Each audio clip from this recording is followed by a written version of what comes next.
पैसे अडकायची कामी चालू नव्हती. मुलगा निवडून आला होता, राज्यमंत्री होता. तुम्ही सुद्धा तुमचं आता झालं तरी सुद्धा तुमचा आत्मा तळमळतोय. पण 4 वेळा नाही 6 वेळा आमदार झालात. विनोदी पक्षनेते, काय विनोदी ना, विनोदी पक्षनेता झालात. पर्यावरणाचे आमदार मंत्री झालात. पर्यावरणाचे मंत्री, पर्यावरण म्हणजे पर्यावरण त्याचे मंत्री तुम्ही झालात. एवढं सगळं मिळाल्यानंतर तुमचं भाषण काय? उद्धव ठाकरे माझ्या पोराला संपवायला बसले. उद्धव ठाकरेंनी संपवायची सुपारी दिली. उद्धव ठाकरेंनी हे केलंय, उद्धव ठाकरेंनी ते केलंय. अरे संजय कदमानी तर रामदास कदमांना हा एक प्रश्न विचारला होता एका भाषणामध्ये, 10 भाषणामध्ये, की रामदास कदम तू तर 1.5 फुटिया, मग तुझा पोरगा 6 फूट कसा? अर्थ काय होतो? अर्थ इतका भयानक होतो. अरे रामदास कदम तू राजकारणाकरता एवढा हलकट आहे, तू राजकारणाकरता एवढा लाचार आहे. संजय कदमाचा नाईलाज झाला म्हणून तो तुझ्याकडे आला. पण माझ्यासारखा असता तर संजय कदमाच्या मांडीला मांडी लावून बसला नसता. पण रामदास कदमासारखा लाचार, रामदास कदमाकरता सत्य करता हलकट आणि चारित्र्य नसलेला माणूस मुव्या महाराष्ट्रामध्ये शोधून सापडणार नाही. हा आमच्या कोकणाचा कलंक आहे. कलंक आहे.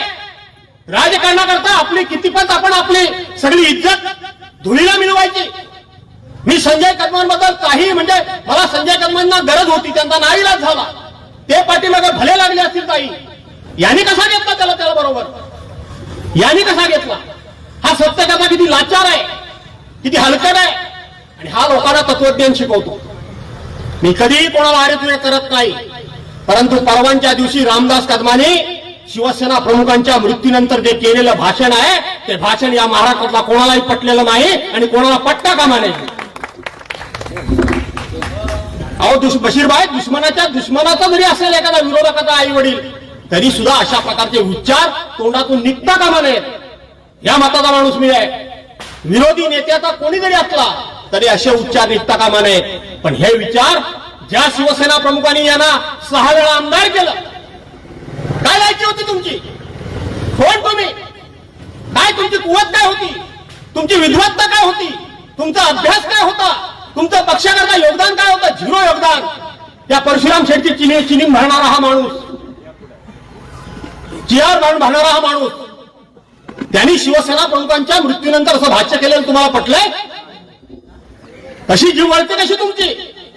वळता कामा नये. अशा पद्धतीनं हा माणूस कोणाचाही होणार नाही. हा माणूस आपल्या आई वडिलांचा नाही.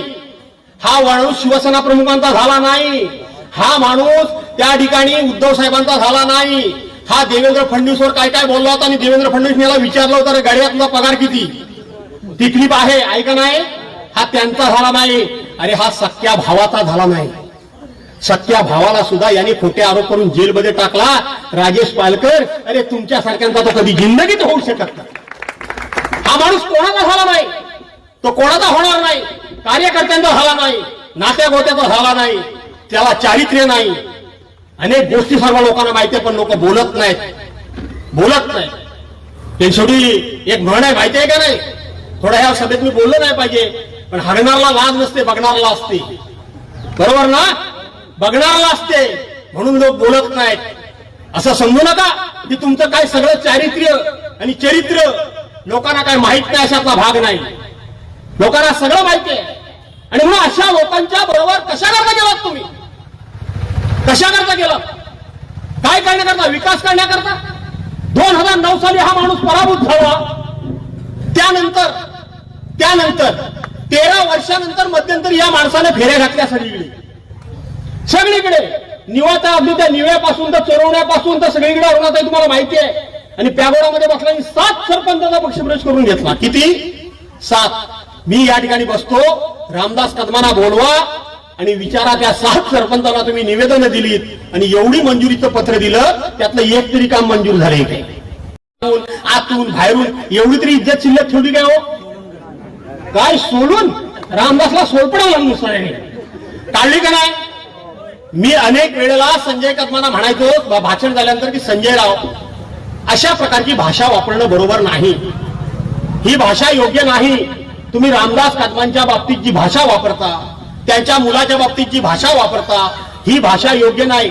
ते म्हणाले तुम्हाला माहित नाही, हा त्याच्या योग्यतेच्या पुढचा आहे रामदास कदम, त्याच्या पुढचा आहे.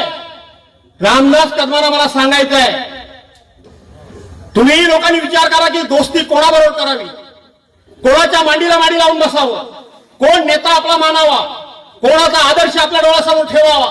तुम्ही सतत विवेक बुद्धीला स्मरून तुम्ही तुमच्या विचारलं पाहिजे. कोणीतरी सांगण्यापेक्षा काय कमी काय पडलं होतं रामदास कदमांना. संजय कदमांना गरज होती, मी मान्य करतो,